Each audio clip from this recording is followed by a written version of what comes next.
Hey, before we get started today, just a reminder, we love our chat room, and we've all had a hard week, and we just want to remind everybody, there's no name calling in the chat room. I know we might be frustrated because, again, we've had a hard week, but let's keep it civil. Let's be kind to each other, and let's say, ask the podcast coach for September 13th, 2025. Let's get ready to podcast.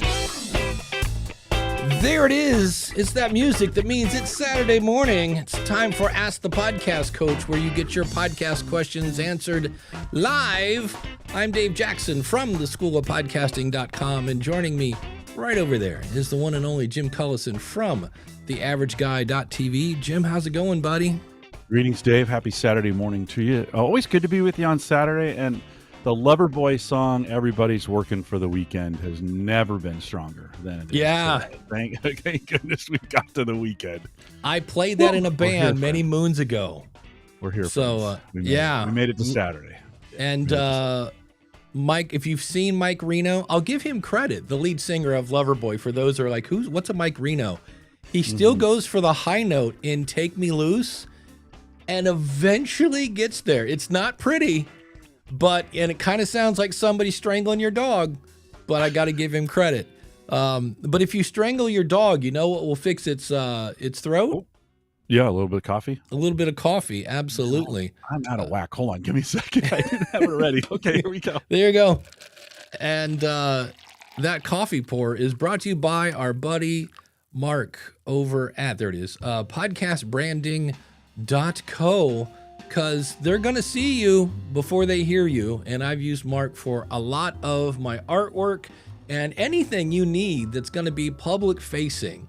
Well, you want it to look good. In fact, a recent study said that 41% of people will give a podcast one shot. That's it. And if you don't make a good first impression, you're out. And Mark is going to help you with all your visuals and your branding. If you're like, I'm not sure what branding means, well, that's what Mark does. So hire him. He's a podcaster and an award-winning graphic artist. And so he understands podcasting. He's going to sit down with you one-on-one, figure out what your show's about, and then make artwork that's just amazing. And if you need a whole website to go with that artwork, even better, because he's the guy that does it all. When you're ready to look good and make a great first impression, there's only one place to go, and that's podcastbranding.co.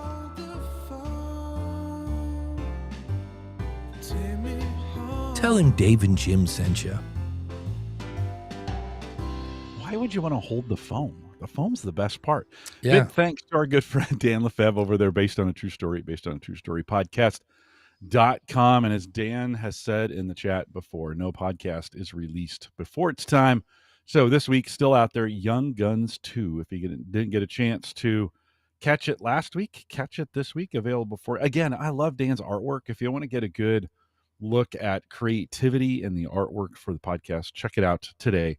Based on a true story, podcast.com. And as always, Dan, thanks for your sponsorship and some delicious coffee.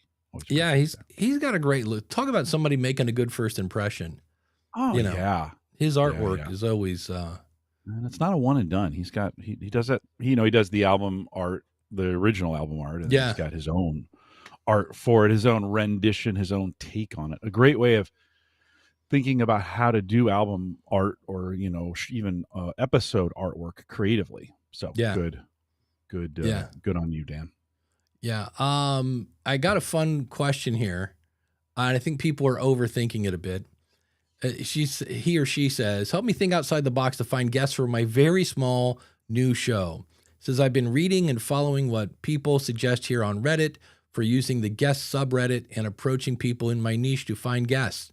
I host a solo podcast made up of my stripper stories. So I'm assuming this is a she then, maybe. You never know, there are male strippers. And would love to interview fellow dancers, enthused customers. Boy, hey, I want to interview. Yeah, me, I love candy. Ginger's the best. Different types of service industry folks, club staff, and adult industry professionals on my show, which could be fun. I figure my best bet is to message other small podcasts and either do an exchange with a dancer podcast or better yet, find small podcasts that are niche adjacent. This approach has been pretty tedious. It's obviously much easier to search and find large podcasts than small or very new ones. So my two questions are, is this kind of tedious to be expected, or am I just a crappy researcher? What's been working well for finding guests for your small and or new podcast? Thanks for reading. Curious to hear your thoughts. Now, call me crazy, Jim, but if I was looking for strippers, where could I find strippers? We really going there? Yeah. Well, that was my whole point. People are overthinking this. They're like, I don't know how to find. I'm like, I don't know. Go to the bad part of town. There's probably a few clubs where people dance around in less than normal clothes and go, hey, I do a show for strippers. Want to be on my podcast? You know. So, yeah, well, I mean, listen in general, as we just think in general about, especially in the niche, right? Finding your community. Let's put it that way. Finding your community out there. Yeah, it's tedious. Like, especially the smaller, the tighter the niche, the harder it is. And so it's gonna be a struggle. You're gonna have to lay some groundwork. My advice always has been to podcasters who do the guest thing, right? Right. Two things I always say with this. One is, when you find a good guest, invite them back. You don't have to have an original one and done, kind of thing. Oh, well, you were on 6 months ago. You can't be back on again. My listeners won't. No, if they were good, have them back on, right? So make sure you're reusing your good guests. And then two, with guests, make sure that when you find a good one, ask them, hey, who do you know that I should be, that I should be interviewing? Who should be on my show? Who would you recommend? You're not selling things to them. You're just going to call them up and invite them on the show. So I think that's, you grow your network in those two ways. Keep the good ones that you have, and then start using the folks that you have on there. And then, and I guess maybe three would be, there's plenty of podcast services right now. To be honest, Dave, they don't have everything. Like I've tried using both the big ones. And, for what I'm looking for, the kind of guest I'm looking for, I haven't really had that great of luck with them. Right. Listen, they're great. They're great if you're doing a leadership podcast, or if you're doing there's a couple topics out there that are super hot that I'm just not in that space. But, so there's services as well. So that's what I would say. I would make sure you're taking care of the ones you have. It's just kind of like life, right? Make sure they take care of the friends that you have, and then ask those friends, hey, who else do you know? Like, who else should be on here? And I think you have a good run at it that way. That's it. I could do this weird transition. And you know who likes strippers? Todd Cochran. No, I don't know that for true. Dave, what is wrong with you? I have the weirdest transitions in my life here. No, I'm trying to keep it light and fun. I know. But yeah, we did lose Todd on Monday, and that literally stopped me dead in my tracks. I was Mike Dell was nice enough to call me. What was weird about that is I didn't have Mike in my phone. So twice in the morning, this unknown wireless caller calls me, and I'm like, I don't know about you, but right now I have a lot of people who keep calling me, asking me to sell a house I do not live in.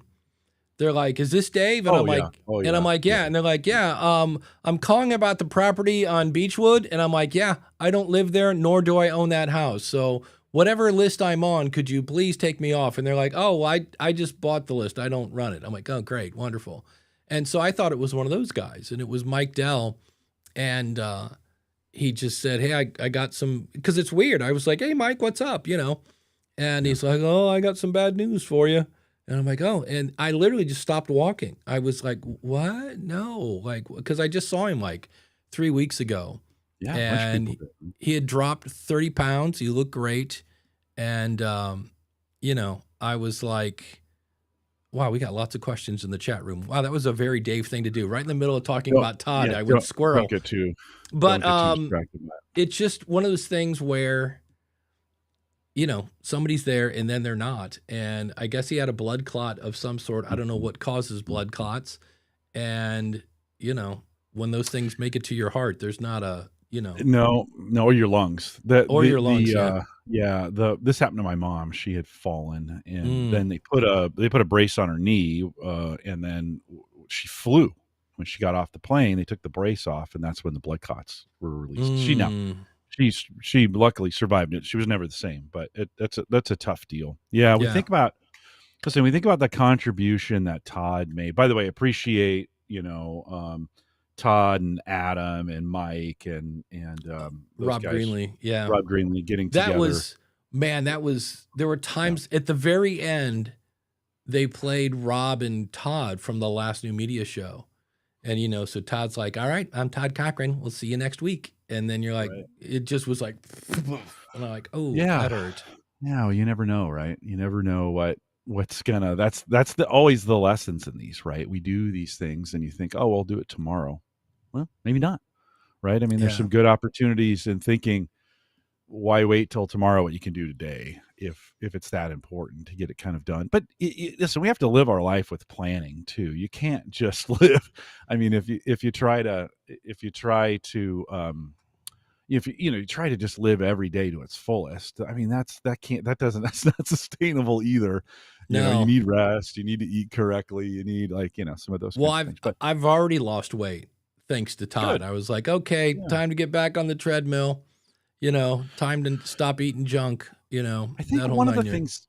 things I take away from that, from Todd's life and what he did, is he genuinely cared about podcasting and podcasters. Oh man, yeah, Genuinely cared about people in the sense that he wanted what was best for them in podcasting, and he wouldn't take crappy deals for podcasters, and he was always standing up for the podcasters, sometimes to his detriment, right? Yeah. But he didn't care. No. He stood in the gap. He did his job. He was always there. He was always consistent. He never missed things. Like, he was always at all these events. He was, Yeah. I mean, he was just, appreciated his service for the Navy as well as his service to podcasters. And he was just, he said what he believed, and he did what he said. Oh man. And there's not a lot of that. I mean, it's not a lot of that today. And I just appreciated him and his commitment to it. And he leaves a big gaping hole Yeah. in the podcast space for Yeah. sure. Craig said, I was listening to the latest episode of the New Media show, and when he heard the tragic news, he goes, I felt like I lost a friend even though I never met him. Yeah. Yeah. Yeah. It's my favorite thing to hear Todd say was, I probably shouldn't say this, because I knew whatever was coming was going to be a doozy. He was, I'm sure he kept his secrets, but there were many that I was like, okay, it rhymes with Microsoft, but I'm not going to say who it is. And you're like, okay, so Microsoft did what? It's like, so, but he was I actually got it off eBay. It's on its way here. I bought Todd's book. It was the very first book on podcasting, and it doesn't mention iTunes because it wasn't in iTunes yet. I mean, it was the first book on podcasting. And, it was funny because, I was in that meeting when all these media hosts got together and said, hey, if we all got together and rolled out this podcasting 2.0, like if we all picked one feature and then we all did it, then the apps could do it. And then we rolled out another feature, then this would, and then I think Todd saw where it's not going to work, not because people can't work together, but you have different levels of tech debt, and some hosts can move faster than others. And so Todd came out of the gate with like, okay, here's 7 new features for podcasting 2.0, knowing that would be a little more of a burden on the support staff because it wasn't that easy, but still not that easy to do the whole streaming Satoshi thing and all that.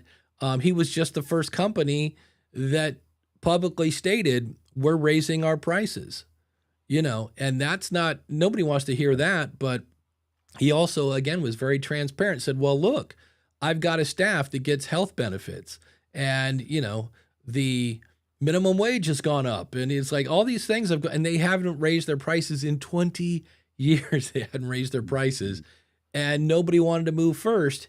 And Todd was like, well, we got to do what we got to do.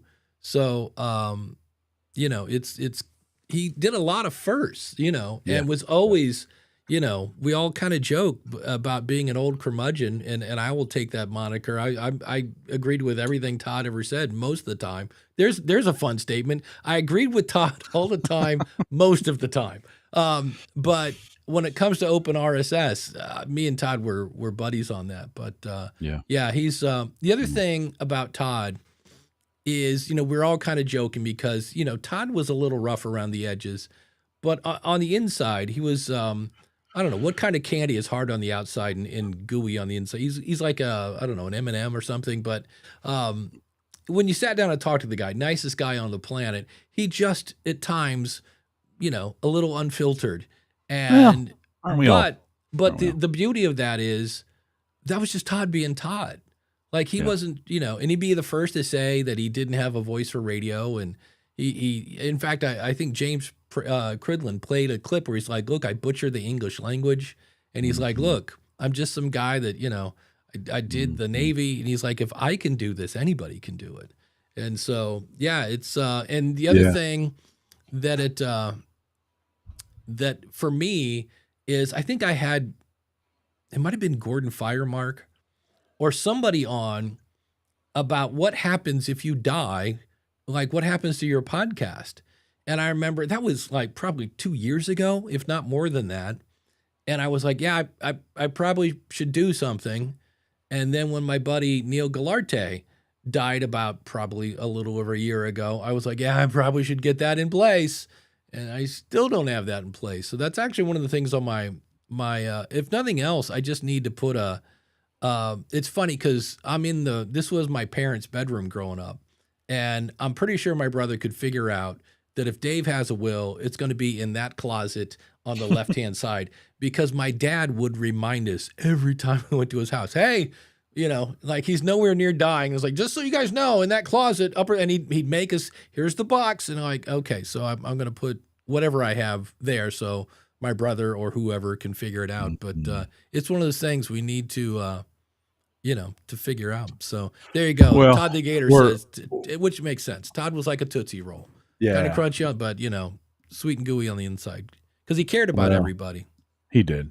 He did genuinely. We're thinking about his family and all those around him. And of course our friends over at Raw Voice and Blubrry. And certainly they have lost their leader. And he'll be a tough, he's like always, everybody's tough to replace. But he was such a giant. And on that, Blubrry obviously will miss Todd, but it's not like they're gonna fall away and crumble. Like right. they have people in place to there are. I'm not sure because I think there were 4 or 5 people. Like that wasn't VC funded. There were a bunch of people that threw the money in the pot and they just like, hey, we need a coder, we need an accountant, we need a lawyer, and so they found a bunch of people. And so they'll be fine. Yeah, here we go. Randy Black says, let me read this here. He says some feedback from the Lattice School of Podcasting. So I put out an episode that I had from Todd from 10 years ago when I was the head of the New Media Expo. And a lot of people have said that it's interesting because that was 10 years ago. And a lot of what Todd said there is still absolutely true today. So Randy says you can make content that's remarkable that isn't remarkable for a good reason. Bad can still be remarkable. Well, that is true. Well, it's beauty is in the eye of the beholder, right? I mean, you can do something that commercially isn't a success, and if it hits one person, I don't even know if it needs to hit one person. Like if you're proud of it, if you liked it, if you did it for you, it's good enough. Like I don't, it just depends on what you're doing with it. So, it is, the value of what we do is not always in a download number, or it's not always in even how well it's received. Right? Yeah. Well, for me, to that point, I do not get the musician Lou Reed. I know I get it. Take a walk on the wild side. But other than that, I'm like, he's just and this is, I'm not. Lou Reed, was he Foreigner? Is he the Foreigner guy? No, that was Lou Graham. No, Lou Reed Graham, was take a walk on the wild side. And if you watch a documentary on him, he was in the Velvet Underground, and unfortunately was just a junkie with a microphone in a nutshell. But at the time, it was really new because, hey, we haven't let a junkie on the microphone yet. And so, so that's always kind of, Todd Cochran, RIP. It's going to be very weird to go to Podfest for me and A, not have Todd in the booth, and B, not have Neil close Saturday night as a DJ. It's just going to be, doesn't mean it's horrible, just it's the new normal, and it is what it is. And, hey, listen, we've been doing this long enough. We're not getting any younger, right? I mean, you and I are not getting any younger, and these things are coming. It is we need to continue to encourage the next generation in this space, right? I don't know if I see that enough. Like, I don't know if I see, and listen, there's plenty of younger than me podcasters that are out there, so I'm not too worried about it. But eventually, we circle of life out of this place, and folks get to come in behind. It will give some opportunities for some folks to step in and step up and fill that gap, right? That's what always happens. It's like, when you're at the beach and you dig a hole and the water comes in and it fills it back in, right? And so there's opportunities for people now to fill that gap that Todd has left. That's there. We've got some opportunities, right? And so we'll mourn the loss and be sad for his passing, and be sad for his family. And then we'll continue going on and just continue to try to honor his legacy in the podcasting space, and for the things that he wanted to see. It'd be great to see Value for Value take off at some point, or Podcasting 2.0 take off. Listen, there's still folks who will carry that on. So. Well, and Apple, it's not implemented yet, but Apple has agreed to start using Podcasting 2.0 chapters. Which Daniel just put out a new tool for at podchapters.com, I believe that's where that's at.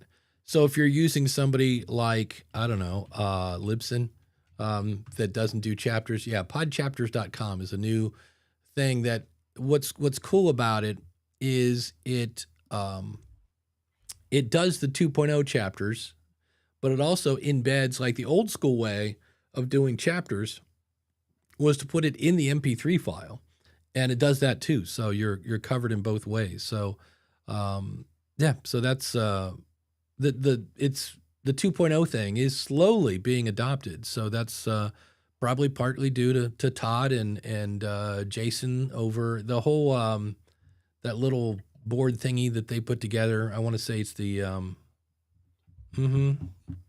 Podcasting Standards Project.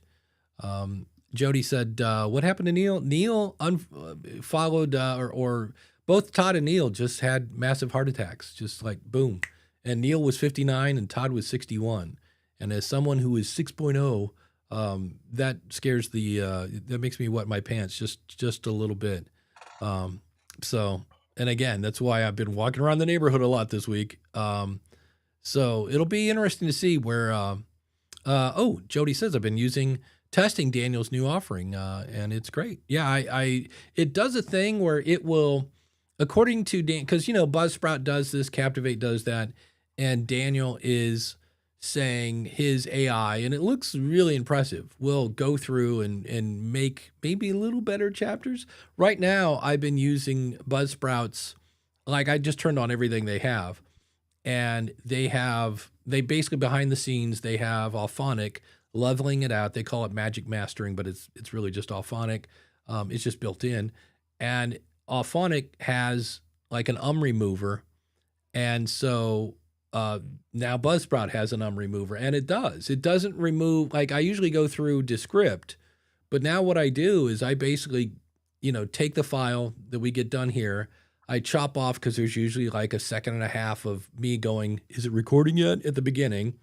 And then at the end, when the music fades out, I usually trim that down, re-export it, and now I just upload it to Buzzsprout and go, turn everything on, and it will spit out titles for me. It'll write show notes, which I usually use like a paragraph and a half from.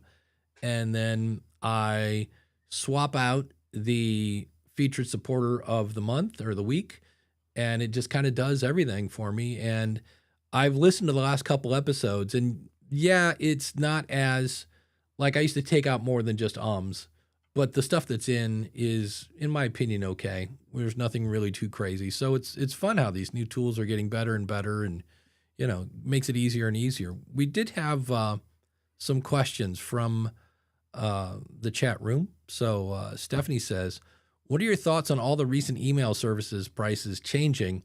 Flowdesk is ending unlimited. Kit is raising prices. Yeah, if you're on a yearly plan, it's, at first I was like, hey, it's going up $100. And then I was like, oh, it's $10 a month. MailerLite is adjusting their plans. Lots of people spinning from it. Yeah, there are two ways to look at this. Number one is, oh my gosh, I got to find something cheaper. So I get that. That's the knee-jerk reaction. Or you could go, okay, I've got this tool that now needs to pay for itself. And an email list is something that if you've got your own product or service, people are one click away from donating, from buying, from whatever it is, you know, because that was my need. My whole thing was, do I have a link set up for this? I found System, which is a free tool. Yes. And yes, that is my affiliate link. And it's a little bit like Go High Level. It's one of those, it almost does your laundry kind of thing. And it does email, it does courses, their community actually looks okay. It does landing pages, it'll build a website for you. It slices, it dices, it even juliennes. And it's free. And I'm dying to get the video. I had somebody like demo it for me for about 15 minutes. And I said, hey, can I get a recording of that? And he said, yes. And I haven't got it yet because I wanted to share that with both the awesome supporters and the School of Podcasting. Because the thing that doesn't make any sense is their free stuff, they don't take any fees. Now, I'm assuming they take the credit card fees. They're not going to eat those, but they don't take any additional money. And I'm like, for the free version? Because usually the free version, not only do they take fees, but they take a little more. And they're like, no, we never take fees. And I was like, unless, you know, when you get up into the other tiers. So, but it's kind of like we just mentioned with everything eventually is going to go up because every time, and again, I don't want to talk politics, but in my travels, when you raise the minimum wage, everything gets more expensive. So the more money that we're making doesn't buy more because now the guy at the grocery store makes more money and, you know, the guy at the McDonald's makes more money and, you know, it just kind of goes up. So many of these companies never raise their prices, and yet their employees, hopefully, are getting some sort of raise, or if they do offer health benefits are nuts.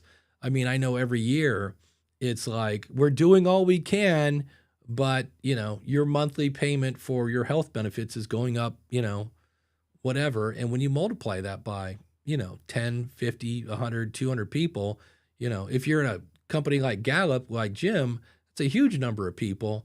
And when you keep your prices the same, all you're doing is chewing into your profit. So it's the only thing that somebody made a point about Kit was Kit spent hundreds of thousands of dollars rebranding twice. And I'm like, yeah, you got a point, you know. But the other thing you have to think about is you're like, okay, that's it. Like if I wanted to move from Kit to System, I've got all my automated emails that I'd have to move.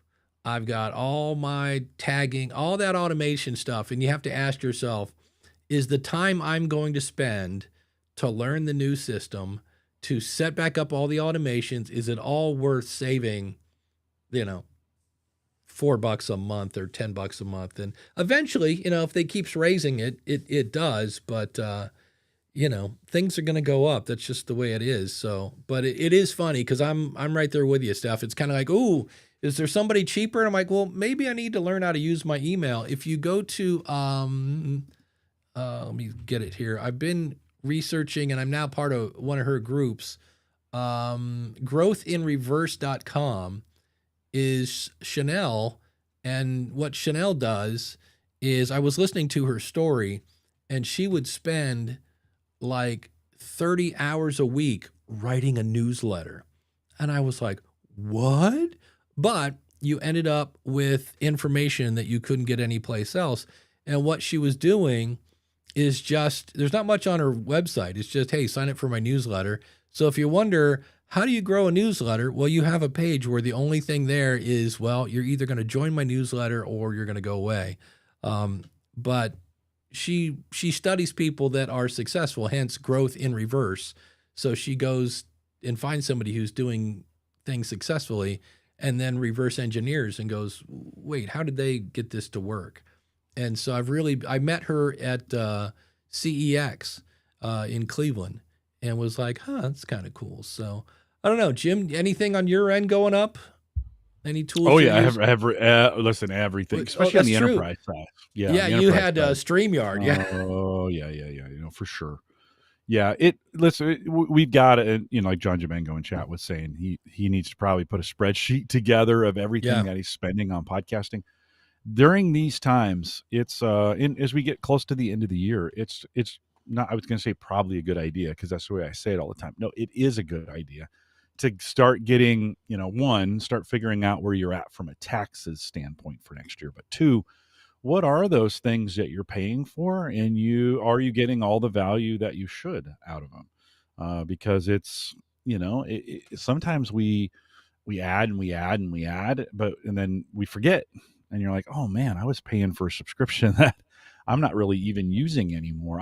I pay for Google. I have a Google, what do they call it? Workspace, whatever it is, for some email and some other things that are in there. And I don't know, I think I pay $12 a month per account, and I have 2 accounts. And you think, God, dude, it's $25 a month.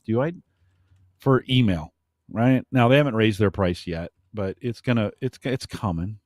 So if you think we are definitely not in an era of prices staying the same. Friends, those days are over. Dave, you and I have lived through a historically, when we think about the economy over the last 30 years, I mean, prices just haven't changed that much. No. I mean, of course, there's always inflation, right? But they just haven't changed as much. Even going through the Great Recession, right, of 2008, 2009. But definitely the reality is, you got to, so you can't change it. It's going to happen. You got to shop around. But I think the first thing I would do is make a good inventory. What am I currently using? What's the value that I'm getting out of it?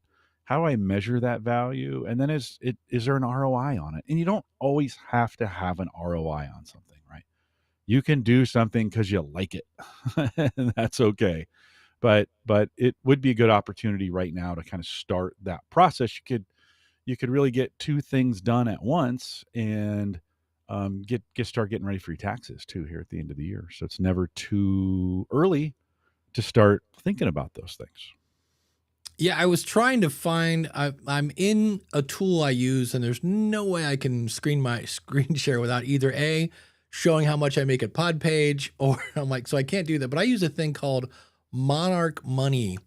And what it does is they make you jump through 37 hoops, but they tie it to your bank. And so every time something happens at your bank, it goes into the software. And what I love about it is it'll say, oh, this is from McDonald's. And I'll be like, oh, categorize that as fast food. And then it goes, hey, like, do you want me to do this every time it says McDonald's? And I go, yes. So I rarely have to go in and categorize what things are. It just, because I buy the same stuff over and over. Hey, this thing from Walmart, it knows Walmart is groceries, because that's pretty much what I buy at Walmart. And what's really interesting is at the end of the month, you can make a budget and it'll say, hey, this is how much money I make, and then here are my expenses. And it goes, hey, you got too much month at the end of the money. And you're like, oh, oops, hold on. Maybe I don't, and that's when you go in and go, wait, I'm not even watching Apple TV. Okay, let's cancel that. Let's cancel this. But it's an enlightening experience to kind of see at the end of the month, wait, I spent $58 at McDonald's? Like, what is going on? Or for a while it was streaming, because I had Hulu and Apple and Netflix and Peacock. And I was like, that's when I was like, wait, I'm not watching half of these. Like, what is the whole point? Like, I just canceled my Apple TV because it just dawned on me. I was like, oh, it's time to move on to Hulu because Murders in the Building is on. I'm like, okay, well, I'm adding one streaming service. It's time to kill another one. And it's what's always interesting is when you go to cancel, they're always like, what if we gave you 3 months for a sneeze and a whistle? And you're like, wait, why was I paying $8 a month when I could have gotten it for a song, you know? So, yeah, it's, you know, yeah. Well, and I sometimes obsess about the $9 plan when I have a $99 plan that somewhere that Oh I yeah. should really be more worried about, right? And yes, a lot of little things add up, right? But there are also some big, there's some big things in our budgets that we should look at as well and be like, okay, can I get your McDonald's example, it doesn't take, oh, well, okay, let me talk about you. Let me talk about me.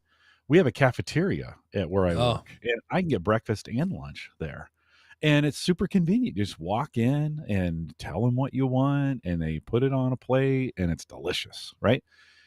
Well, I mean that can be, you start spending, and it's not like prices have gone down there either, right? Through this process, so it could be a couple $100 a month, and then I'm angry that the Netflix thing went up by $3. yeah, You're like, yeah.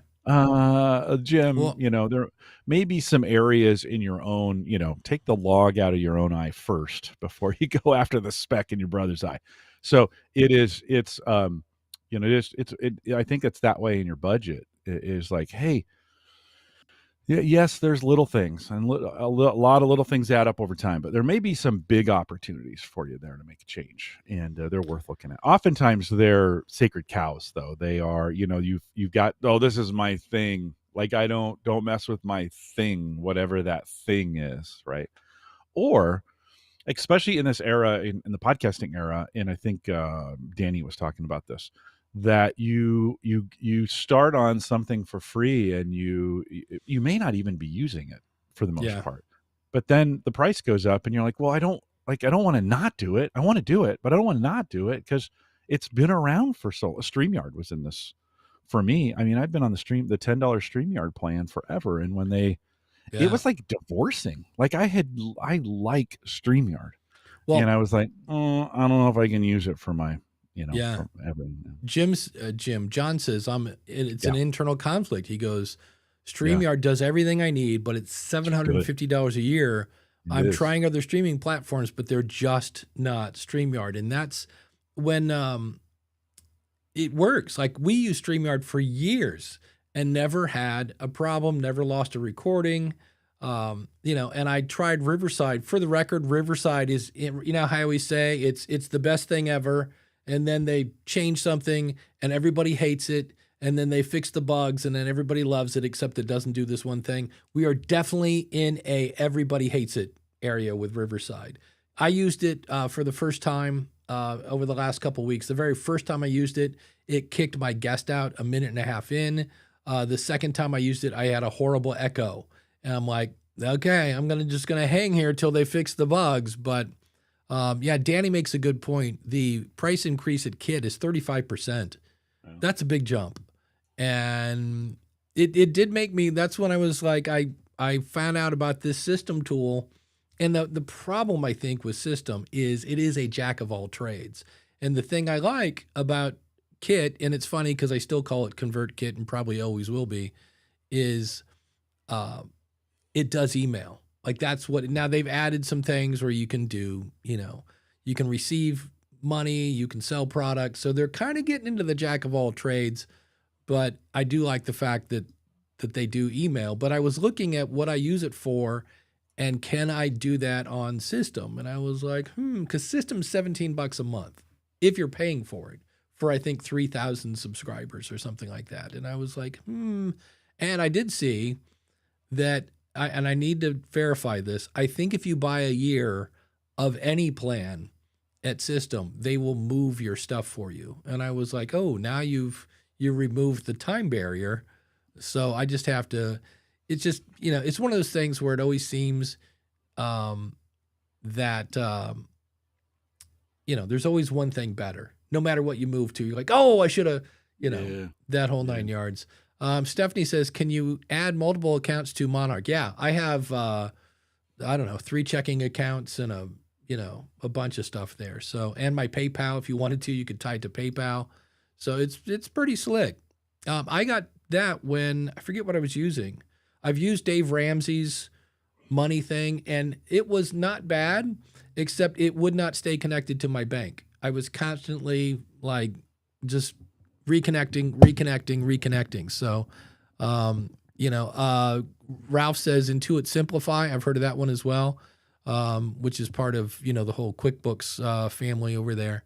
Yeah. Danny says, I'll probably move off Kit. They're pretty overrated, to be honest. Used them twice now, and they haven't really added much.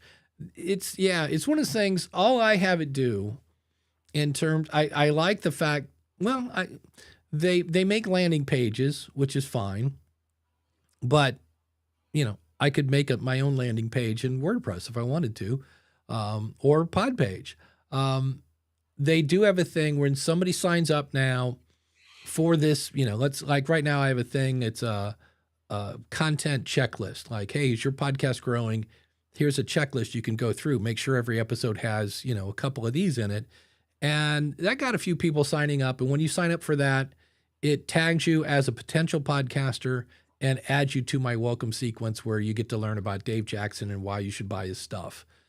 Okay. I don't know. And they do RSS to email, which is an interesting feature that I do not use. That's the other fun thing. Oh, but they have this feature. Oh, really? How's that working for you? I don't know. I haven't turned it on yet.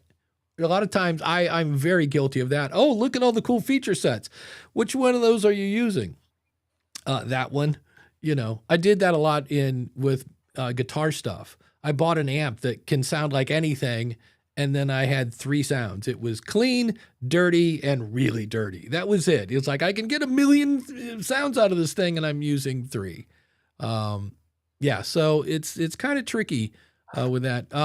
Danny says StreamYard wanted to move us to $500 year plan to enterprise at $20,000.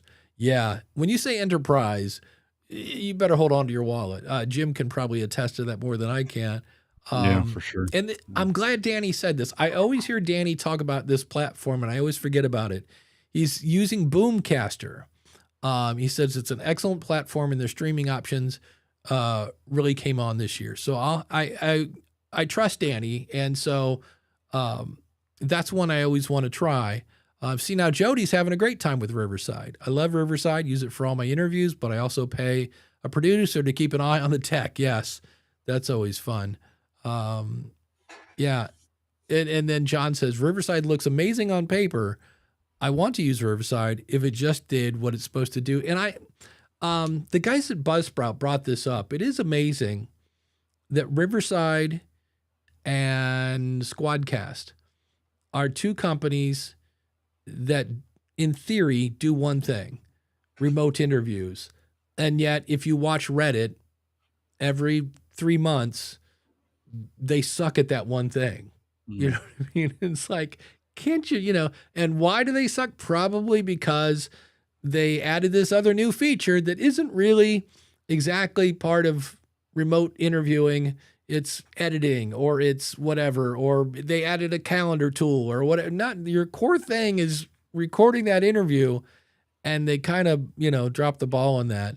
That's because they listen to the feedback of their audience. That's the danger in, somebody will contact them, say, I love what you're doing from an edit, what we're doing from a recording standpoint, but could you add it so I don't have to go, somewhere else for my editing?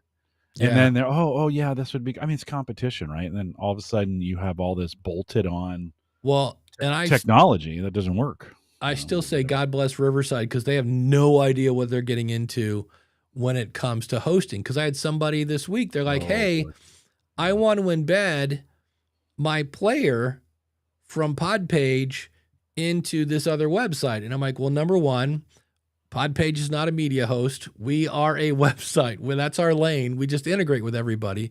I said, you'd have to go to your media host. And their media host was Riverside. And I go, I don't know that Riverside gives you code for just a player that you can put on another website. I said, so, and as somebody who worked at Libsyn for 8 years, your people will find new and unique ways to break your media host. So have fun with that. At Jive says, things are bad at StreamYard when their pricing page has everything except the prices. Yeah, that's never a good sign. Yeah, when you're like, oh, how much is it? And you're like, oh, click here to schedule a call. I'm like, oh, that means expensive. Yeah, I always love that. There was a question in here from Ralph. Yes, I am finally shredding the script and prompter, and I wanted to know some methods others use to create an episode idea and some techniques others are using to develop their content. Well, you see me do it every Saturday. I go to Reddit, so I don't know if there's a financial, Reddit. I'm assuming there is. See what your audience is struggling with, and then give them the answer to what they're struggling with. So for me, the school of podcasting, I'm always looking at a couple different things. Number one, always somebody who's somehow found a way to get their show to grow, whether that's through content. I have an interview right now I did with somebody who is kind of interesting because she's kind of a social person, like social media, but yet was very transparent and just saying, oh yeah, this didn't work. I tried this and this didn't work. And that's kind of, I think, going to be the theme of that interview is here's somebody who wasn't afraid to fail. Because you gotta try stuff, because what works for Ralph may not work for Jim. What works for Dave may not work for, Ed Sullivan, who just had a birthday, by the way. Happy birthday, Ed. So it's always kind of fun because we're looking for that one size fits all thing. And so, Jim, how do you come up with ideas for Home Gadget Geeks? Well, let me just say I'm on Restream. There's another that I moved from StreamYard for Home Gadget Geeks. I moved from StreamYard to Restream. We stayed for work. They threw us a bone and gave us a pretty good deal. Now that may change. It's up for renewal here towards the end of the year, so that may change. We'll have to figure that out. But Restream has been good. I want to go back to StreamYard, to be honest. Mm-hmm. Like I liked StreamYard. It worked perfect for me. And I never had problems. Not never, but I mean, I rarely had problems with it. Certainly not the problems that I see all the time on their support sites. But, so, Home Gadget Geeks is a interview show. So, but it's a gadget interview show. So I try to listen to what are the popular gadgets. 15 years ago when we started the show, folks wanted to hear about Windows and phones and computers and some of those kinds of things. And today it's not those things. Like we have robot lawnmowers and vacuum cleaners and all kinds of gadgetry of home automation. So I think you just got to keep your ear to the ground, so to speak, and figure out like, okay, where are all the topics? And then I think you being genuinely interested, and this is just a general statement of you being genuinely interested enough that you cover the topics you're interested in. It makes a difference. When I'm covering something that I don't necessarily am not interested in, the interviews are not as good as they are when I'm genuinely interested in it. So as far as format goes on the show, I think you've got to figure out what's the best format for you, right? Because you will create a format that will draw listeners. If it's not you, then it's a whole bunch of work. I always said, I could fake it for about a month or two of being somebody I'm not, and then eventually the truth would come out. I'm just not that good at faking it. Like it's a lot easier if you're just you.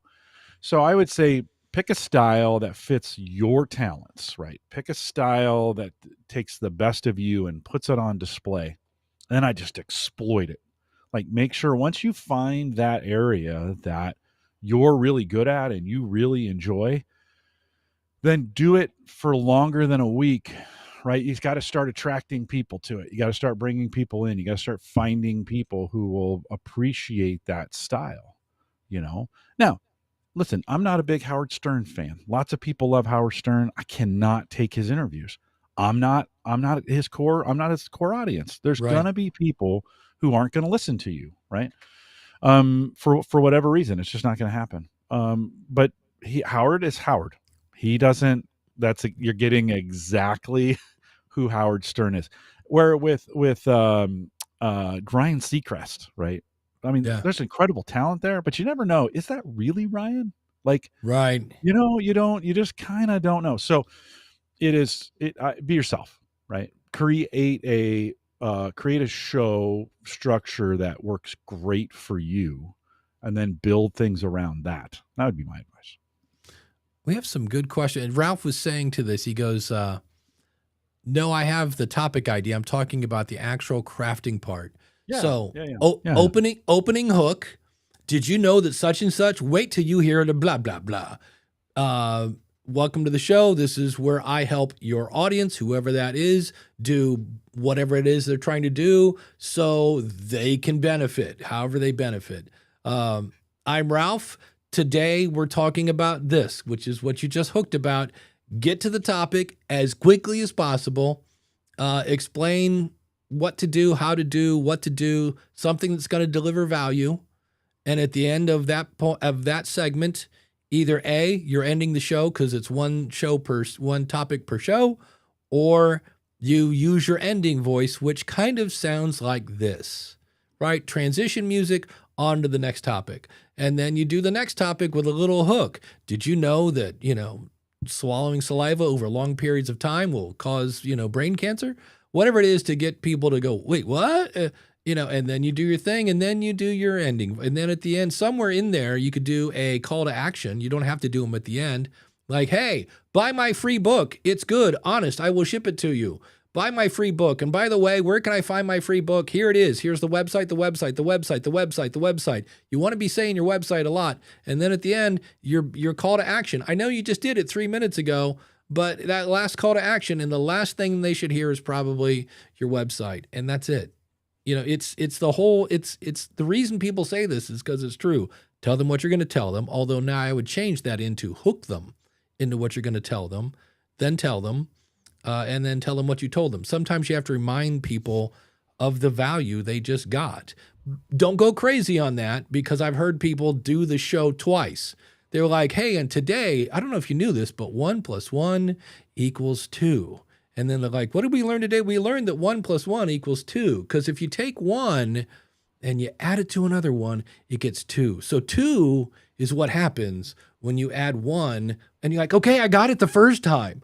So the little thing at the end where you're just what's that main takeaway you want them to get? And then just do it. And then listen to it and go, does that deliver value? Did I repeat myself? Did I, is my volume good? Is, what, and then now that is a format. Somebody had asked about, how do I break away from formats? Is podcast content stuck on Zoomcast style interviews and solo shows? What other kind? It's either going to be one person or multiple. So I don't know. I'm going to do a podcast with no host. It'll be very quiet. It'll be up there with the sleep cast, where you just like, welcome to the power nap. All right, go to sleep. I'll see you in 20 minutes. There's creative content out there. I mean, yeah. the crime. That's true. Crime, mystery. That's true. Mystery, yeah. crime, religion. There are all those kinds. Ralph says out in chat, he says, yeah, I'm finding that I'm a reactor personality, not a generator. So that makes it really hard to do a solo show. No, so it I isn't. decided to add in listener questions. Let me say this. There you go. Add a question. Bingo. Well, because Ralph's really good at answering questions. Sure. And then just answer the question like the person is sitting across the desk. Ralph, I'm with you. I'm not a generator or creator in that context either. I'm always best in the context of an interview, which is reactionary in some regards. I didn't do a solo show for 12 years. I still don't. I don't like solo shows. I don't want to do them. They feel yucky to me, so to speak. I'm like, oh, now I've done a few in the last couple of years. I've done a few, but that's not my gig. Yeah, it's not your jam. Don't do that. Yeah, don't. That's not Dave. You do that really well. You do both very well. You do this well. You do solo show well. You can do. I have no interest in that. So, Ralph, find some ways to then, be reactionary on it, and figure out some, Yeah. figure out some ways to make it work. By the way you do it best may not be super popular, right? I mean, you get down to that, and It's a good point. this is where our friends, our friends in the industry, so to speak, I'll put air quotes on that, in the industry, so to speak. When you have a producer and an editor and a director, they just tell you what to do, and then you do it, and you don't you don't get a lot of creativity unless you're really famous, right? So it's a dilemma, but find that thing that works best for you. Yeah, Todd the Gator says open with facts and figures. That's always a good one. Did you know that 47% of children in Akron, Ohio didn't go to kindergarten? It's true. So that's always a fun way to start. Did you know that Nebraska beat Akron last week in football 68-0? Wow. I knew it was going to be Sorry. bad. I'm sorry, Dave. No, I'm sorry. Yeah. I'm sorry. I'm sorry. Because Ralph is a member of the School of Podcasting, go into Docs on the left-hand side, go into the library. There's a whole thing there on hooks that you can check out. Anthony says, Anthony Arno, thanks for being here, buddy. When adding background music over a guest talking, so NPR style, what would be a good dB level on Audacity so that the music is not overshadowing the guest? I usually don't look at the level. I mix with my ears. I know it sounds, I'm not being snarky, but that's what I do. And then I will listen through my headphones, and then I'll take them off and listen through my speakers. And it's weird, especially, here's the trap that people fall into. They're on, Tune Reel or whatever, and they find the perfect song. This is the best song. And they love the song too much that it's too loud because they love the song. They're like, I want to make sure the song, and it's like, no, it's just the background music is there to, I want to say, I just know it's like this much. I don't know what that level is. Like if full level is this, it's like half volume. And then I usually just vote with my ears. I don't know. Jim, do you ever do anything with your business shows with, mood music? No. Yeah. If any editors are listening right now. Not in now, the shows that I do. We have added the Gallup podcast is kind of news. It's like NPR or a Wall Street Journal style. And so they'll put little musical interludes in between segments just to kind of break them up. But no, I've never thought I needed music. I mean, that's not true, because Home Gadget Geeks has a little bit of a opening riff, and then I use a closing. I have a closing piece as well, so maybe that's not true. Yeah. Ralph says, I'd love to do a daily show. Another person who's really tough. He might have his admin sit in this week. I listened to a show. I don't remember what it's called. I just know the guy introduces himself as Meredith's husband, and Meredith is on the show, and this guy really knows SEO. And the bad news is, I just want him to, here's the show is called Meredith Husband, SEO for people who don't like SEO. And the bad news is Meredith is on the show, and it's his wife, and this is a typical sentence. And I will be I'll be playing both the part of Dave and Meredith. So if I'm talking to Jim and I go, Todd Cochran, yes, was a really great guy. Yes. And he's been podcasting for a long time. Right. Like every time the guy takes a breath, she pops in. And I'm this morning, I'm like, I think I'm going to send him a note because I really like his show and he really knows what he's talking about. But, and I'm not saying get Meredith off the show, but my note would be, please let Meredith husband, whatever his actual name is, complete his thought and then comment on it. But she's literally like every 4 word, yes, exactly, right, ooh, and I'm like, and it's one of those things that once you notice it, it drives me nuts. And I bet the reason she's there is because he doesn't want to talk to nobody in the room. And I'm like, that's great, but she's driving me nuts with the, ooh, yeah, right, exactly, right. And right is her favorite one, right. And I'm like, you don't need to confirm that what he said was right, because if we thought he was wrong, we wouldn't be listening to the show. It's Well, really but that works weird. in a conversation, right? We Yeah, often do that when we're talking to each other. right. And so you just don't realize how much of that actually happens when you're talking to someone. So that makes sense that for someone who's thinking about, I mean, I really, over the years, I've had to stop doing that. And you'll see me in this show. You're talking, I sit back, right? I get away from the microphone, push it aside, try not to be that. You'll see me respond and react and shake my head. And if you're watching the video, can't see that on audio, obviously, but it does take some work to not be conversational. Now, if you want to be conversational, lots of, I hear this in group podcasts all the time where they're in a, and it's particularly bad, Dave, when they're in a room together, because the vibe feels like, yeah, we're in this room, we're just talking. Yeah. Yeah. Right. Yeah. Uh-huh. And we do that again. We do that when we're in person. I don't know if we do that as much.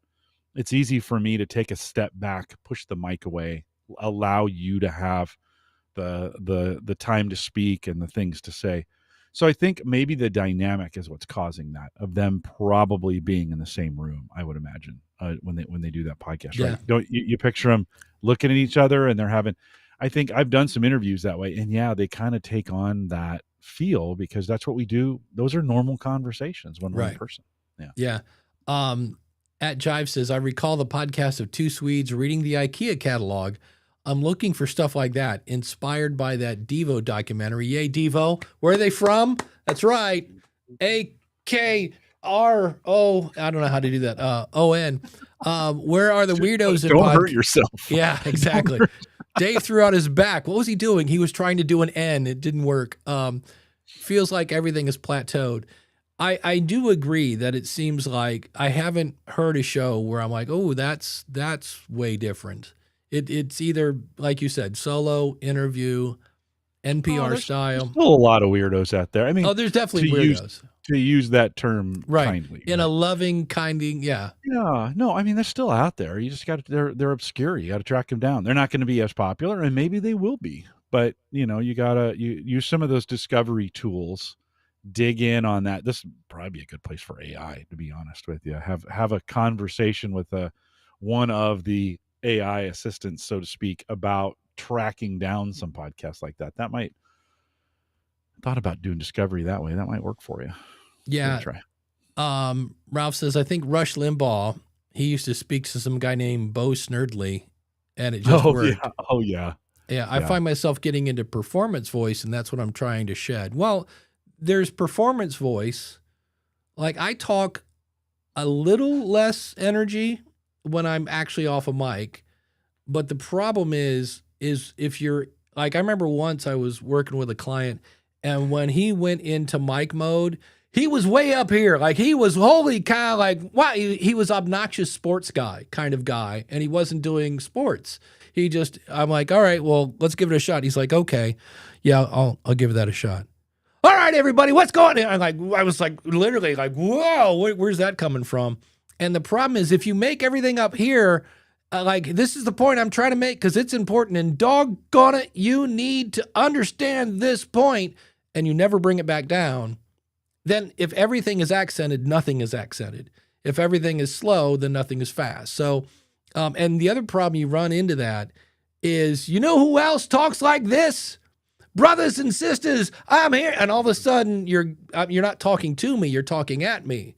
And unless you want to be a preacher, and not all preachers talk like this, but a lot of them do when they're trying to make a point. And then the whole sermon, brothers and sisters, is a point, and I'm trying to get you to listen. Wake up, you in the third row. Dang it, I'm trying to make, and you're like, all right, what's going on? You occasionally have to bring it down. And it just takes, so just, what I do on that is there are times when I'll have bullet points and I will accent two words.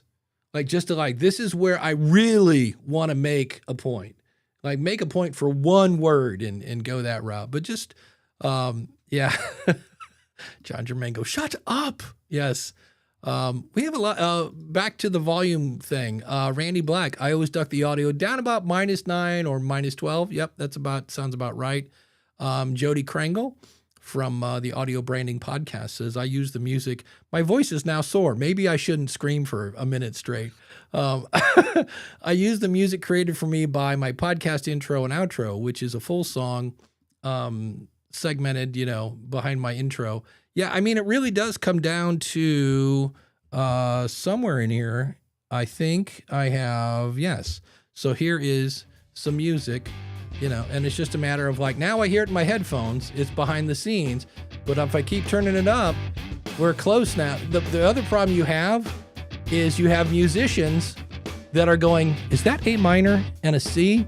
And if I keep turning it up, now we really hear the music, but also the actual guitars and the little keyboard in my left headphone it also depends on the music. Because if the music is if we get super nerdy, like, let's say your voice is, from this, like, tone, I guess not tone isn't right, but the actual note, right? If I talk normally here, and let's say this is an F sharp, my voice is right now F sharpish, and I bring in music that's also F sharpy, we're fighting for the same signal. That's not the right word either, but it starts to blend in with the voice. So you have to be careful with that. Yeah. Yeah. Well, I remember, just as a side tangent, I remember going to a concert one time and you could really hear the vocalists it was in a room. It was not well treated. And I was like, I caught the audio engineer, at the end of the program, we were talking to him, and I said, man, great job mixing tonight. Like, I could hear all the vocals, and in a room like that, that's pretty amazing. He said, let me tell you my secret. He goes, we've taken all the instruments that have the mid ranges where our vocals live. So, as you're singing, you only have a certain range that you stay within, and some go higher and some go lower, but there's a pretty defined vocal range of frequency range. And he goes, all the instruments all their music is compressed or suppressed in that, so that the vocalists are not competing with the music. And we run into that problem if you're going to use music, right? We think all music is good. And if you got, like a second ago, you played the music a little too loud, and then all of a sudden I have to really strain to hear you. Yeah. Or, I've got to work, if you're, like you said, if your voice is in you have a higher pitched voice, a lower frequency music is probably better for you if you're going to play it underneath that. So yeah, that stuff matters. Do you have perfect pitch, Dave? Did you were able to, or were you just saying? I do have the ability. I was like, wow. No, if I have like I did this last week in church, we were singing with a CD, and I go, what's the name of the song? And insert Christian sounding song here. So whatever, lift me up, praise you forever, whatever, right? Yeah. And I go, I don't know that song. I said, I'll just play with it. And she's like, well, wait, how are you going to play with it if you don't know it? I said, just watch. I go, number one, and I say this with love and compassion. You want to talk about things that are not very original. Most Christian songs, I affectionately refer to them as 7-11 music.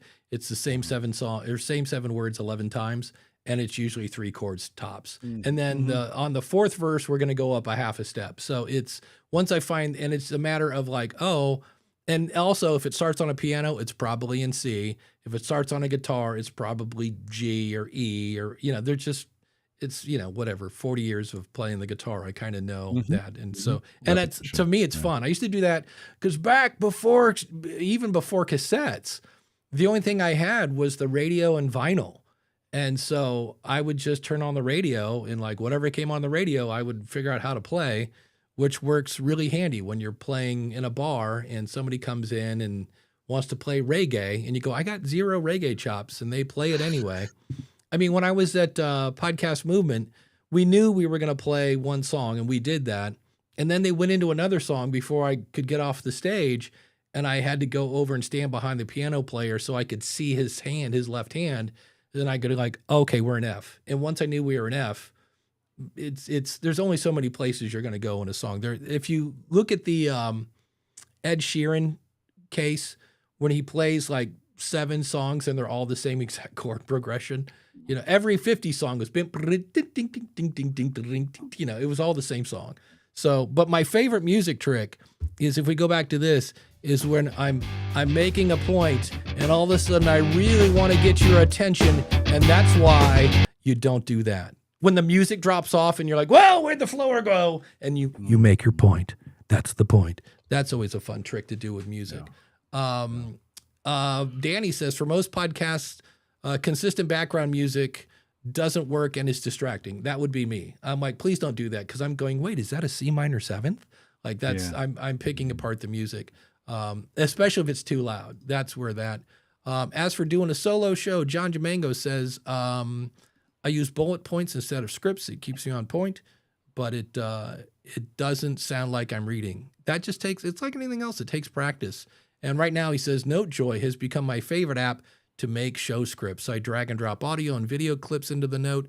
I always forget, you can store a lot of like media in NoteJoy. I have a bunch of, I just took a really crappy course on SEO. I won't say who it's from, but at the end I was this close to going, I think I'm going to request a refund, because it was, and I should have known it, because the person, it was an SEO for podcasters, and they are a top 0.5% podcaster. And I was like, that's a listen note stat. And I'm like, and it was, yeah.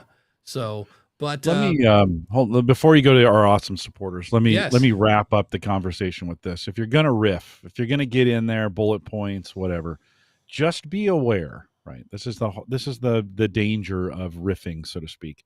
You will start repeating yourself often. You only have so many. You'll only have so many thoughts in your head, and you begin to start saying it the same way over and over and over and over again. And yes, you'll say, you're screaming at me right now. No, I won't. Not me. Okay, that's fine. If you can't, if that doesn't work for you, it's fine. Just be careful. You'll begin. If you go back to we were talking about Rush Limbaugh the other day. Rush is like Taco Bell. He only had 7 ingredients, and he just kept mixing them together all the time, right? It was literally the same things, over and over and over and over. Dave Ramsey is the same way. It's the same Baines and all Ras. the time. And then, just to be fair, we do the same thing here. Like, we're here every week, so we hear ourselves. Dave, you hear me say the same things. I hear you say the same things. Writing it out or scripting it can help you prevent some of that, because you can make yourself say it in a different way. Gives you a chance to edit it before you say it. So just a warning. If you think riffing is the way to go, it's got its dangers for sure. Okay. Speaking of riffing. Well, before that, I've realized something as I was, you're talking, I'm like, okay, cool. And I look over and I'm like, hey, Zoom isn't running anymore. And I think there's a thing in Zoom, even though I'm paying my whatever, $15 a month, that if nobody joins the meeting, it just naturally shuts itself off. Because I'm like, hey, where's my Zoom window in case somebody, joins? And I was like, oh, it's not there. But somebody I hope would be there would be, that I get to see. In fact, I get to see today. If you're an awesome supporter, you got an email from me going, hey, we're doing group coaching today. And so you can be an awesome supporter by going to askthepodcastcoach.com/awesome. And be like one of these people, like aviationnewstalk.com, or if we just grab a Sonic Cupcake, because it was Ed Sullivan's birthday. I think it was yesterday, if I remember right. So happy birthday to Ed. And the show is brought to you by theschoolofpodcasting.com, where you can get courses, coaching, and an amazing community. Just use the coupon code COACH when you sign up.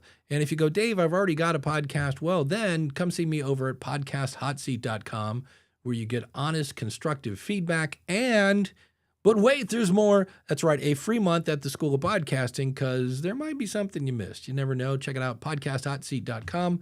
And if you go to askthepodcastcoach.com, that is using Podpage. And if you want to try Podpage, go over to trypodpage.com. And if you need more Jim Cullison, and hey, who doesn't need more Jim Cullison, then you can go over to theaverageguy.tv and check out his show, Home Gadget Geeks. And it's time for the Wheel o' Names. And shame on Dave, he does not have the Wheel of Names. I'm loading it as we speak. There we go. And you'll notice that the Wheel of Names has maybe a little bit of pictures, because we had some awesome supporters that, things change and life moves on. So if you want to be an awesome supporter, you don't have to be a $20 supporter, but that's what you're looking at. So it could be Chris Stone at castahead.net, or John Muntz, or there's Ralph at Financially Confident Christian. Who will it be? We click the wheel, and it goes around and around and around, and it looks like it's going to be York, the one and only York, from Welcome to Earth Stories. So if you like fictional fun stories, check out York over at Welcome to Earth Stories. And York, thanks for being an awesome supporter. And if you, there we go, found that we saved you some time, or we saved you some money, maybe we even saved you a headache today, maybe we kept you educated, or maybe we just flat out entertained you, you can be an awesome supporter by going over to askthepodcastcoach.com/awesome. And just for giggles, let's find out let's do this with the screen thingy. If I go over to dynamic content, we can see that last week the featured supporter was Craig over at AI Goes to College. And here it is. He had 877 plays at the beginning of the show. So that's one of the advantages of being one of the awesome supporters. If we scroll down here, let's see. Ed Sullivan has had 1,200 plays. Jody Krangle has 2,247 plays. So Glenn Hebert, who's won 1,000,000 times, 2,941. And what happens is it just gets tacked on at the beginning of the show. So if you're looking for a way to support the show, and if you're lucky enough to be the winner of the Wheel of Names, plus, of course, I should always mention, when you're brand new, we give you a giant shout out at the beginning of the show. And if you have a question, we now have the actual Zoom meeting is now running. If you tried to join earlier, Chris Nessie has a fun question. He says, just for fun, so Jim, grab your phone. How many unlistened to episodes do you have in your podcast catcher? And so I will grab my phone. I'm using Pocket. Upstairs. Sorry. Yeah. Let's see. I have 1, 2, 3, 4, 5, 6, 7, 8, 9, 10, 11, 12 in my queue. And if I go to, holy cow, 1, 1, 1. So there's 3, 4, 5, 6, 7, 8, 9, 10. Yeah. So probably somewhere around 30 episodes waiting for me to listen to. So that's, and that's why on one hand, now I have some shows like Podcasting 2.0, I listen to every Friday night. That's my routine. Friday night, go to Walmart, grocery shop, listen to Podcasting 2.0 because it comes out on Friday. Thursday, I listen to No Agenda. Everybody else, I just listen to, like James Cridlin, I listen while I'm showering. His daily show, which is, I have a playlist in Pocket Cast called Short Shows. And so it's James, it's Joe Palizzi from Content Inc., and the Newsworthy with that girl. I know she has brown hair. She has a son. What is her name? That's going to drive me nuts. But anyway, so the way I have it set up is I have my short show playlist, and then I have a queue. So if I really like your show, I will have it like when a new episode comes down, put it in the queue. And then I blow through my queue. And if I run out of that, then I go into playlists. So I'll go into my marketing playlist or whatever playlist I have. But how many episodes do you think you listen to a day? One. I just listen to the Wall Street Journal podcast now there you to go. get the news. Then when I have time, boy, it's amazing how, like, because that's a 15-minute podcast. So, yeah, and it's twice a day. So on the way home, and then how much that's gotten in the way of the other podcasts. So then probably one or two others. I just got done listening to Randy Cantrell's latest episode. Oh, there we go. Whenever I need, like, you listen to the news and you're like, yikes. I listen to Randy, I popped that in, but I haven't been, I'm a big Windows Weekly guy with Leo Laporte. Paul yeah, Thurrott, there you go. That's one you've been listening to for a while. Yeah, right? I listened to Paul before he was even, I used to read his newsletter before he was on with Leo. So I listened to Paul Thurrott, I've known Paul longer than I've known Leo. and appreciate that podcast. So that's a weekly, but I'm not traveling as much as I used to. So I just don't get to as many, as I used to have time to catch them everywhere, but I just don't. And to be honest, I watch a lot more YouTube. I know they're not podcasts, but I watch a lot of content made on YouTube.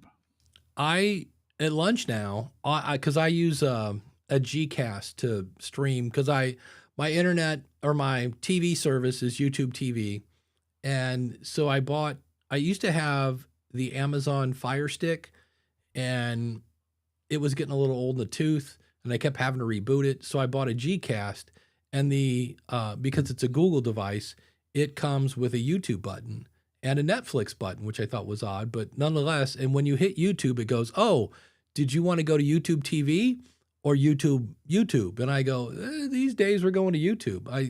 The only thing I watch really on TV now is sports, and I watch it after it's been recorded so I can fast forward through all the 8 million commercial breaks telling me to go gamble my money away. Erica Mandy is the host of the Newsworthy. That's the woman I was trying to think of.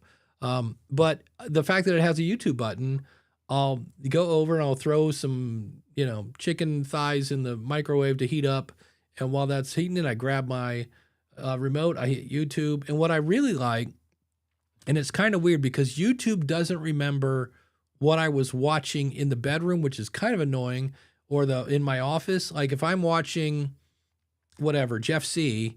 in my office, if I go to the living room and hit my YouTube button, it goes back to what I was watching in the living room. Like it doesn't know. Different accounts? Yeah, It's the same account. It's really weird. But there are times bringing the history over or something. Right. Yeah, I think that app is there's some things in the TV app. There are times that I'm like, wait, where's the such and such button? Or especially if there's a QR code, or not a QR code, but a button or something. I'm like, oh, I want to click that. It's hard to do on the TV.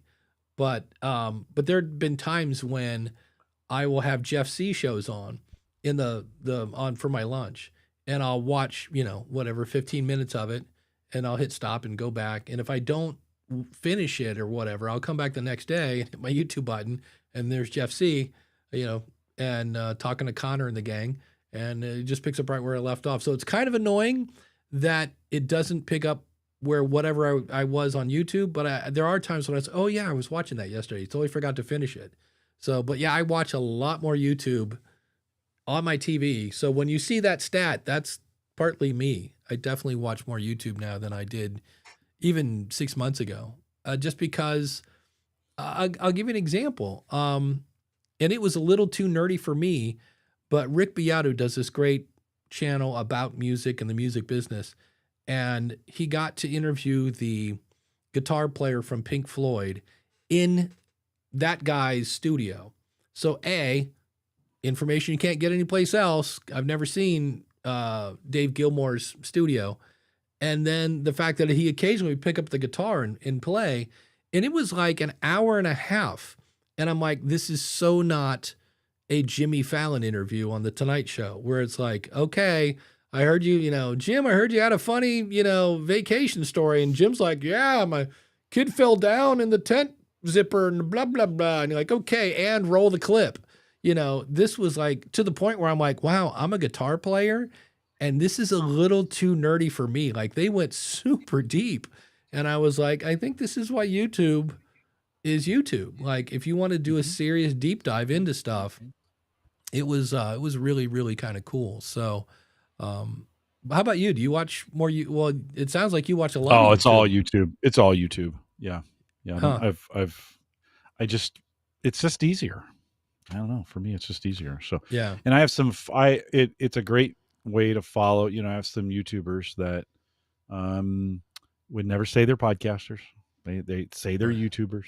Right. And but they provide some great content, some good lifestyle, I don't know. It's just like watching my friends. So I enjoy it a lot. It has cut into my regular podcast though. That's for sure. Well, that's it. I used to listen. I listen now to podcasts when I walk around the block, or I'm exercising, or if I'm driving. Anytime I drive, I'm listening to a podcast. But yeah, I used to listen on my lunch, and now I'm watching YouTube. So, and what's interesting is in some cases, like Kevin Michael now, and he needs to pick a fence, and because he's doing some things just in audio and some things in video, which is kind of fine, but his messaging is a little messy because this is the grow the show guy. And so there are times I had actually unsubscribed from his audio because I thought he was just doing video. He was really doubling down on YouTube. And I like Kevin. And so I started watching all his stuff on YouTube, and then something came across, I think via email or something, that he said, no, I'm still doing audio stuff. And I was like, well, wait, like if you keep making me dance back and forth, not that it's hard, but it's kind of confusing at times. Here's a fun one that I will put in the no. And this, again, is a brand new person, so we'll give them a break here. They say, hey, tomorrow, me and my co-host will be starting our first podcast episode looking for some good stories to talk about on our podcast. And that's when I get if this is your first episode and you're already out of content, I'm like, that's not a good sign. So I would, and I left a note. I was like, hey, maybe write out 10 topics you want to talk about, one for each episode, and maybe, and it's not a no, but if you're struggling with content and you haven't recorded episode 1, this may be a not now kind of situation. Well, maybe they're just going to chat though. Maybe they're just going to get together and chat. Yeah. It's a chat. It's a chat cast. Yeah. It's just a chat cast. And that's okay too. Yeah. The only time I ever kind of go, is when, if I recorded every phone call I did with my best friend and you would hear us talk about how hot girls were in the 80s and, guitars and whatever else and the fact that getting old sucks and, it's not a great podcast, but, it's a place to start, and again, nothing wrong with that podcast. Just don't turn around and ask me, why isn't this growing? Cause it's a conversation. It's not a show in a way, but it's great therapy. If you, that's another way to look at it. Here's a one I see a lot too. How can I do a podcast with just my voice recorder? I have an Android phone. I have a built-in voice recorder, but I can't upload it to YouTube. Any suggestions outside of Spotify? I don't like Spotify. And my whole thing, I get it that we all want to do things on our phone because it'd be easier, but at least in my travels, getting files off the phone so you can then upload them to your media host is not easy on a phone. To me, I'm just like, you can record it on your phone if you want, but then have a Dropbox or something, because I know even on an iPhone, some apps will save it to a folder on your phone, but then you have to plug the phone in to be able to see the folder that it saved it to. There's just these weird little hurdles that you have to jump through, to the point where I'm just like, just because you can record it on your phone doesn't mean you should. That's, for me, I call that painting with peanut butter. Just because you can paint with peanut butter doesn't mean you should. And I get it that it sounds like a great idea. I'll just record it on my phone. And I used to have, it might still be out there. There was a podcast I did called Podcasting for Free. And that was my thing. I was like, I think that was back then, there was a free version of Dropbox, and you would record it on your phone. You would send it to Dropbox. You would then get on your computer and finish it in Audacity and upload it to whoever the free host that hadn't gone out of business yet. Danny says auto upload to Drive or similar. Use Zapier to move to your host. Is there Zapier on a phone? I've never used Zapier on a phone. I'm assuming that would make sense, but I think it could work. Yeah. So then I saw this and I was like, oh, this is a classic question. I haven't answered this one in a while. So I'm like, let's bring that one back. And that is, hey, how come my Apple stats are different than my media host? So in this case, this was in a Buzzsprout group on, I think this was Reddit. And the reason for that is when you look at Apple stats, Apple is only showing you people that listened on an Apple device. And so, if 40% of your audience is on Apple and you had 100 downloads in Buzzsprout, well, then you're going to have 40 people in your Apple podcast, not 100. just to keep numbers easy. And so, you'll also see, like for this show especially, we get no love in Spotify. I wonder why, only because I talk about how bad Spotify is every other week.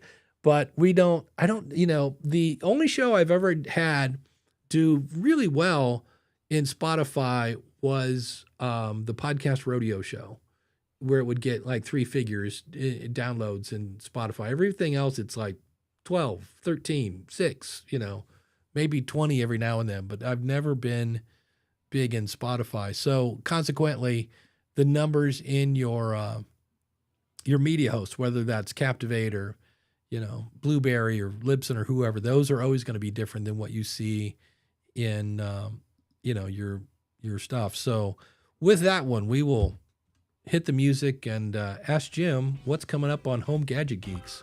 Yeah, Thursday was 9/11, so I just took the week off. I was like, nah. So it was good. It was a good week to take off. But, if you want to go back, we've got episodes available out there. Some of the best tech gadget conversation you can have, homegadgetgeeks.com. Yeah, Danny says, Spotify is consistently low for my shows, and I'm okay with that. Yeah, I actually thought about, that's a whole other thing. I saw a video on just how messed up the music business is, and a lot of it was around Spotify. And for, 9 seconds, I thought I might pull my podcast from Spotify. And I was like, that's not really going to hurt Spotify.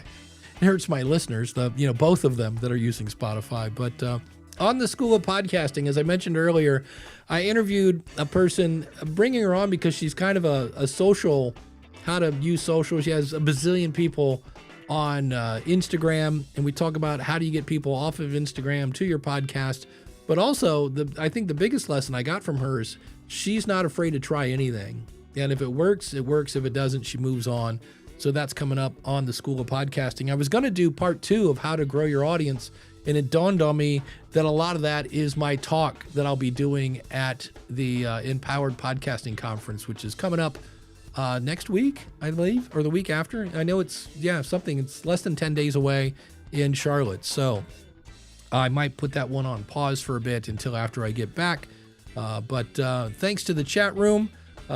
Thanks to the one and only Jim Cullison for being here every Saturday. Always appreciate hanging out with you. And if you're watching on YouTube, like, subscribe, and ring the bell. And don't forget to go to askthepodcastcoach.com/awesome. Thanks to Dan from Based on a True Story podcast and Mark over at podcastbranding.co. We'll see you next week with another episode of Ask the Podcast Coach.